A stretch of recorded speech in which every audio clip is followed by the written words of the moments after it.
areas, and I'll put them in point form. One, let me once again confirm to you that the body of the late General David Major Dak was successfully extracted from Nasser, where he was killed. He was not directly brought from Nasser. His body had to be taken using a speedboat from Nasser to Akobo, and from Akobo, the body was picked and brought to Juba, along with the staff from ANMIS that was killed with him.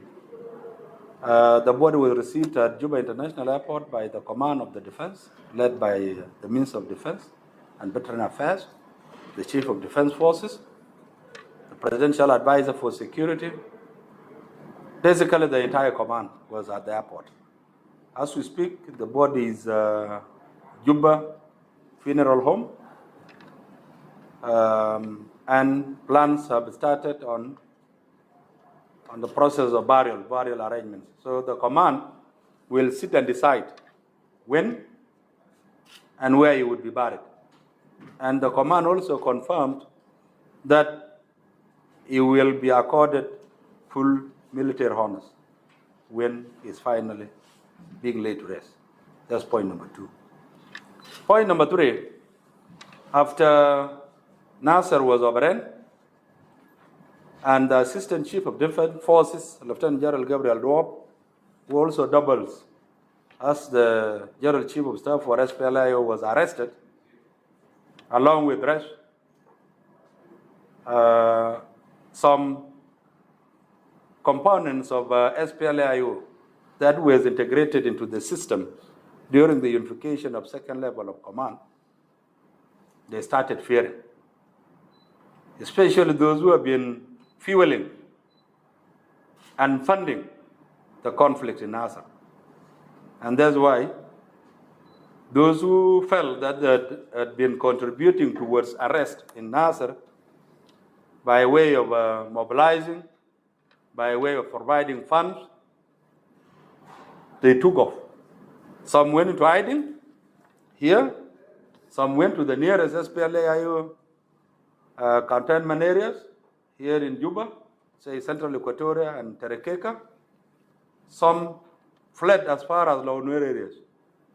And as we speak now, we have the Deputy Director General for National Security, ISB, Lieutenant General Yeida, who was in charge of operations, fled up to Launwer area with his bodyguards. And the leadership discovered that, all right, out of fear, whether real or perceived fears, I would like to use your platforms to, on behalf of command, appeal to those who were integrated into SSPDF during the first level, unification of level of command, and all from opposition, from IGO, that got integrated into the organized forces, that they're part and parcel of the current security setup, and therefore they have no reason to fear. Practically speaking, technically speaking, in terms of organization, they are part of SSPDF and the organized forces. But psychologically and mentally, they are still SPLAIO, and that's why they took off. So we are appealing to them, to those who even went as far as Launwer area, to come back. Those who are around, you come back, come and resume your normal work. Starting from the day this appeal is made and is spread, we are appealing to you to come back and resume your work. You have no reason to worry. That's point number 3. Point number 4 was after Nasser was overrun, our security forces, at first, a big number was dislodged and took refuge at an island called Torjoy. Then the main barracks was captured and divided to 2 sections. We had one section, the armory unit, Malta Dababat, where the commander was held up for all those